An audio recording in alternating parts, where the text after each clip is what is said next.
Hi guys, I'm Gasha. Welcome to the channel and welcome as always to our Coffee Times. Today we are again catching up with 2020 movies that I had on my watch list that I have not seen yet. We're here to talk about a very different and interesting horror comedy, and that is Scare Me. It's coffee time. When I heard about this movie at the beginning, I was unsure if I was going to enjoy it because, you know guys, not all horror comedies are for me, but I had the feeling that this was a horror anthology, which is not really, and I decided to give it a go. Honestly, I have to say, I was not expecting the movie that I got, and now I understand why so many people were divided with this movie. So we are here today to talk about the movie, the things that I like, the things that I didn't like, and we're gonna give you, as always, a spoiler-free review and my final rating and thoughts on the movie. If you're new here and if you love horror collectibles, please consider subscribing to the channel and also hit the notification bell before you leave.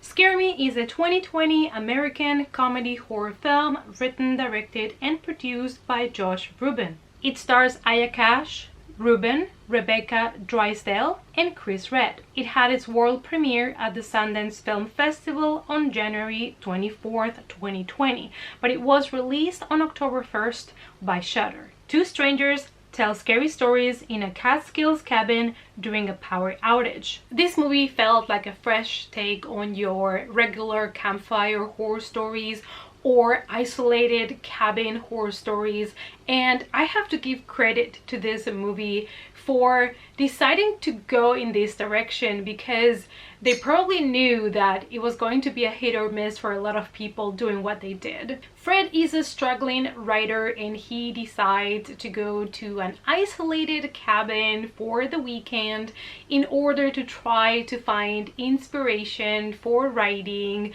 And when he gets to the cabin, he really is trying hard to get inspired to write something, to investigate something that might be useful for his acting or writing. However, he doesn't really find inspiration and all he does is drink beer and eat these microwave dinners. The humor in this movie is so fresh, real, raw, and unexpected. There is a moment in the first minutes of the movie, and I'm gonna tell you about it. I don't think it's a huge spoiler, but if you don't want to hear about it, just skip a couple of seconds. So at the beginning, this guy is in the cabin and he opens the door to the cellar and he looks at it because some sounds are coming out of it, and he just closes the door and be like, nope. And I thought that was just so real, so simple, and so hilarious. So part of the humor of this movie works because it's just so down to earth. So the next day, Fred goes on a walk and he finds Fanny. She also happens to be a writer, isolating herself as well in one of these cabins in the woods, and they start talking to each other, and let's say that they don't really connect. However, after a power outage, Fanny decides to go visit Fred because there's nothing to do without any electricity, and she proposes to him that they should tell each other scary stories. The lighting, together with some camera tricks, really did a wonderful job to bring this cozy, spooky movie to life and make it just so entertaining. They really did understand how important sound is for a movie like this, and they did such an amazing job when it comes to the sound. And I love that this movie is minimalistic. It's kind of like a stripped down movie, and they did so much. They had so many amazing ideas and it felt so original, which proves again why you don't really need the huge budget that a lot of people claim to need to make an amazing movie. It was honestly really exciting to listen to their stories, and I have to say that Aya was amazing in this movie. Her performance, all the emotions that her character went through, I absolutely love her. I fell in love with her in The Boys, and to be fair, I didn't know that she was in this movie, and when I started watching the film, I was like, wait a minute. I absolutely love her character in The Boys. It's a very controversial character, and I thought that she did such an amazing job in this movie as well. She's such a good actress. The premise of the film could not be more simple. We have two strangers, two writers, creators that find themselves telling each other scary stories. That's it. But the way everything is wrapped up and presented in this atmospheric cabin, it's what elevates the movie. The movie does have a lot more comedy than horror, so don't expect a lot of blood and guts and things like that from this movie. And I think, in my opinion, this movie is going to be a lot more appealing to people that love that nostalgia of telling scary stories, making voices by the campfire or things like that, than regular moviegoers that are looking for a conventional horror movie. I think for those people this film is going to feel extremely dull and they're not gonna like it at all. This movie is for a very specific type of viewer. In the end, it's a showdown between two writers and their creative minds and how fast they can come up with new stories, how they can brainstorm ideas, and I just love to see these characters, and it was so believable that they were improvising the stories. I love the script of this movie.